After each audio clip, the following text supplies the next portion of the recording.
Guys, അപ്പോൾ ഇന്നത്തെ video എന്നത് നറൂട്ടോ സീരീസിലെ ലെജൻഡറി സാനിയനായിട്ടുള്ള ഒറോച്ചിമാറുവിനെ കുറിച്ചാണ് നോക്കാൻ പോകുന്നത്.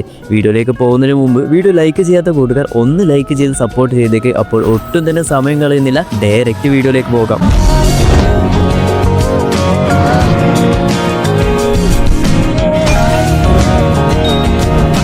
ആദ്യം തന്നെ ഈ ഒരു ഒറോച്ചിമാറുവിന്റെ ഒറോച്ചി എന്ന പേരിന്റെ അർത്ഥം നോക്കിക്കഴിഞ്ഞാൽ ഗ്രേറ്റ് സ്നേക്ക്, അതായത് വലിയ പാമ്പ്. എന്നാൽ ഈ പേരിന് അർത്ഥം വരുന്ന രീതിയിൽ പല സ്ഥലത്തും ഒറോച്ചിമാറും ആ ഒരു പാമ്പും തമ്മിലുള്ള പല സംഭവങ്ങളും നമുക്ക് സീരീസിൽ കാണിച്ചു തന്നിട്ടുമുണ്ട്. ഈ ഒരു ഒറോച്ചിമാറു ലീവ് വില്ലേജിലാണ് ജനിക്കുന്നത്. അത് കഴിഞ്ഞ് അക്കാദമിയിൽ ഗ്രാജുവേറ്റ് ആയി ഇറുസൻ സറുട്ടോബിയുടെ ടീമിൽ ചേരുകയും ചെയ്യുന്നു. തന്റെ ടീംമേറ്റ്സ് ആയിട്ട് ഉണ്ടായിരുന്നത് ജിറായും സുനാഡയുമാണ്. ഒറോച്ചിമാറു ചെറിയ കുട്ടിയായ സമയത്താണ് തന്റെ പാരന്റ്സ് ഒക്കെ മരിച്ചു പോകുന്നത്. എന്നാൽ ഒറോച്ചിമാറുവിന്റെ പാരന്റ്സ് മരിക്കുന്ന സമയത്ത് തനിക്കൊരു വൈറ്റ് സ്നേക്ക് കൊടുത്തിട്ടാണ് പോയത്. എന്നാൽ കുട്ടിയായ ആ ഒരു ഒറോച്ചിമാറുവിന് ഇത് എന്താണ് സംഭവം എന്ന് മനസ്സിലായില്ല. പിന്നീട് തന്റെ സെൻസയോട് ഇത് ചോദിച്ച് ഇറുസൻ ഈ ഒരു വൈറ്റ് സ്നേക്കിനെ കുറിച്ചുള്ള കാര്യങ്ങളൊക്കെ പറഞ്ഞു കൊടുക്കുന്നു. അതിനുശേഷമാണ് നമ്മുടെ ഒറോച്ചിമാറു പതിയെ ഓരോ കാര്യങ്ങൾ റിസർച്ച് ചെയ്യാൻ തുടങ്ങുന്നത്. തുടർന്ന് ഇവർ ഷിനോബികളായതിനു ശേഷം റെയിൻ വില്ലേജിൽ യുദ്ധം ചെയ്യാൻ പോവുകയും ഹാൻസോ ഇവരെ ലെജൻഡറി സനിയൻ എന്ന് വിളിക്കുകയും ചെയ്തു. ജിറായുടെ വീഡിയോയിൽ ഇതിനെപ്പറ്റി കൂടുതൽ കാര്യങ്ങൾ പറഞ്ഞിട്ടുണ്ട്. ആ വീഡിയോ കാണാത്തവർക്ക് ഞാൻ ഇവിടെ മുകളിൽ കൊടുത്തേക്കാം. അങ്ങനെ പതിയെ പതിയെ പോകുന്ന സമയത്താണ് നമ്മുടെ ഒറോച്ചിമാറുവിന്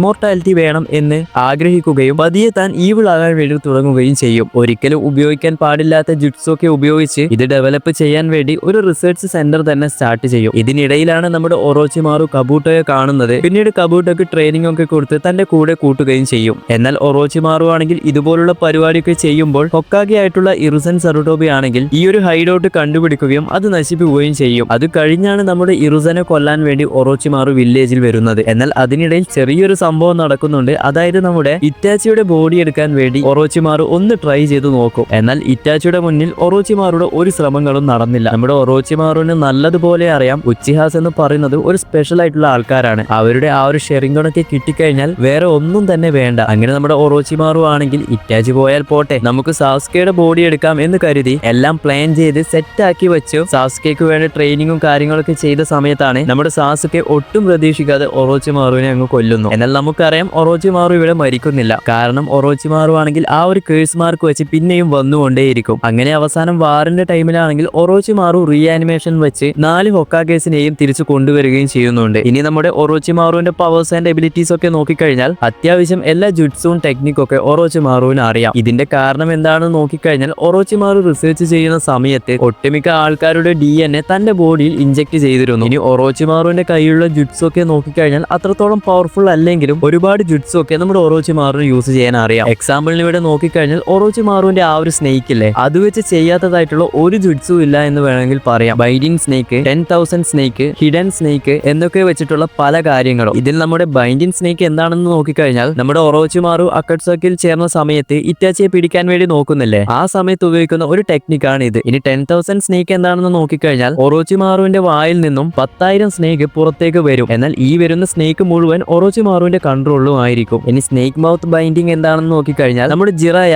ആ ഒരു ടൗഡ് മൗത്ത് ബൈൻഡിങ് ഉപയോഗിക്കുന്നില്ലേ, അതുപോലെ തന്നെയാണ് ഇതും. ഇനി ഇതൊക്കെ മാറ്റി നിർത്തി ഉസുമാക്കി ക്ലാനിലുള്ളവർ യൂസ് ചെയ്യുന്ന പവർഫുൾ സീലിംഗ് ജിറ്റ്സു ആയിട്ടുള്ള ഡെഡ് ഡീമൺ സീലിംഗ് ഒറോച്ചിമാറുവിന് യൂസ് ചെയ്യാൻ സാധിക്കും. ഇത് ഒരു നോർമൽ ജിറ്റ്സു ആയിട്ട് കണക്കാക്കരുത്. ഷിൻഗാമിയൊക്കെ വെച്ചാണ് ഈ ഒരു ജിറ്റ്സു യൂസ് ചെയ്യുന്നത്. അതുപോലെ റീആനിമേഷൻ ജിറ്റ്സു, അതായത് ഇഡോടെൻസിൻ ജിറ്റ്സു നമ്മുടെ ഒറോച്ചിമാറു യൂസ് ചെയ്യുന്നുണ്ട്. ഇത് യൂസ് ചെയ്താണ് ഒറോച്ചിമാറു 4th ഗ്രേറ്റ് നിഞ്ച വാറിൽ 4 ഹൊക്കാഗേസിനെയും തിരിച്ചു കൊണ്ടുവരുന്നത്. അതായത് ഒരു ഫൈറ്റ് നടന്നു കഴിഞ്ഞാൽ ഒറോച്ചിമാറുവിന് വേണമെങ്കിൽ മറ്റുള്ളവരെ റീആനിമേറ്റഡ് ആയിട്ട് കൊണ്ടുവന്ന് അവരെ കൊണ്ട് ഫൈറ്റ് ചെയ്യിപ്പിക്കാൻ സാധിക്കും. ഇതിന്റെ ഒരു എക്സാമ്പിൾ ആണ് നമ്മുടെ ഇറുസൻ സറുട്ടോബി വേഴ്സസ് ഒറോച്ചിമാറു എന്ന ഫൈറ്റ് നടക്കുന്നില്ലേ. ഈ ഒരു ഫൈറ്റിൽ ഫസ്റ്റ് സെക്കൻഡ് ഹൊക്കാഗേസിനെ റീആനിമേറ്റഡ് ആയി കൊണ്ടുവന്ന് സറുട്ടോബിയുടെ കൂടെ ഫൈറ്റ് ചെയ്യിക്കുന്നത്. ഇനി അടുത്ത ഒരു ഒറോച്ചിമാറുവിന്റെ ടെക്നിക്കാണ് 8 ബ്രാഞ്ച് ടെക്നിക്. ഇത് ഒറോച്ചിമാറു ഇറ്റാച്ചി വേഴ്സസ് സാസ്കെ എന്ന ഫൈറ്റിലാണ് ഇത് യൂസ് ചെയ്യുന്നത്. എന്നാൽ ഈ ഒരു ടെക്നിക്കും ഇറ്റാച്ചിയുടെ മുന്നിൽ വിചാരിച്ചതുപോലെ യൂസ് ചെയ്യാനും കഴിഞ്ഞിരുന്നില്ല. അതുപോലെ തന്നെ ഒറോച്ചിമാറുവിനെ തന്റെ ബോഡി റീപ്ലേസ് ചെയ്യാൻ സാധിക്കും. ഒറോച്ചിമാറു തനിക്ക് വേണ്ടി തന്നെ ഒരു കേഴ്സ് മാർക്ക് കണ്ടുപിടിക്കുകയും ചെയ്യുന്നുണ്ട്. അപ്പോൾ ഇത്രയൊക്കെയാണ് ഒറോച്ചിമാറുവിന്റെ പവേഴ്സ് ആൻഡ് എബിലിറ്റീസ്. ഇനി ഒറോച്ചിമാറു ഫൈനലായിട്ട് ഒരു ഹീറോ ആണോ വില്ലൻ ആണോ എന്ന് നമുക്ക് നോക്കാം. സ്റ്റാർട്ടിങ്ങിൽ നമ്മുടെ ഒറോച്ചിമാറു ആണെങ്കിൽ ഒരു നല്ല ക്യാരക്ടർ ആയിരുന്നു. പിന്നീട് ഇമ്മോർട്ടാലിറ്റി കണ്ടുപിടിക്കാനുള്ള ആ ഒരു വഴിയിൽ പോകാൻ തുടങ്ങിയതിന് ശേഷമാണ് താൻ പതിയെ ഒരു ഈവിൾ ആയിട്ട് മാറുന്നത്. പിന്നീട് തന്റെ തെറ്റുകളൊക്കെ മനസ്സിലാക്കി 4th ഗ്രേറ്റ് നിഞ്ച വാറിന്റെ ആ ഒരു ടൈമിൽ എത്തുമ്പോഴേക്കും ഒരു നല്ല ക്യാരക്ടർ ആയിട്ട് മാറുകയും ചെയ്യുന്നുണ്ട്. ഇപ്പോൾ നമ്മുടെ ബൊറൂട്ടോ സീരീസ് നോക്കിക്കഴിഞ്ഞാലും ഒറോച്ചിമാറു പലതരത്തിലുള്ള തമ്മിലുള്ള റിസർച്ചും കാര്യങ്ങളൊക്കെ ചെയ്യുന്നുണ്ട്. അതുപോലെ തന്നെ നമ്മുടെ ഒറോച്ചിമാറുവിന് ഒരു മകനുണ്ട്, അവന്റെ പേരാണ് മിറ്റ്സുക്കി. അപ്പോൾ ഒറോച്ചിമാറുവിനെ കുറിച്ചുള്ള ഒട്ടുമിക്ക കാര്യങ്ങളൊക്കെ പറഞ്ഞു എന്നാണ് ഞാൻ വിചാരിക്കുന്നത്. വീഡിയോ ഇഷ്ടപ്പെട്ട ലൈക്ക് ചെയ്യാനും ചാനൽ ഇഷ്ടപ്പെട്ട സബ്സ്ക്രൈബ് ചെയ്യാനും മറന്നു പോകരുത്. അടുത്തൊരു വീഡിയോ ആയിട്ട് പിന്നെ വരാം.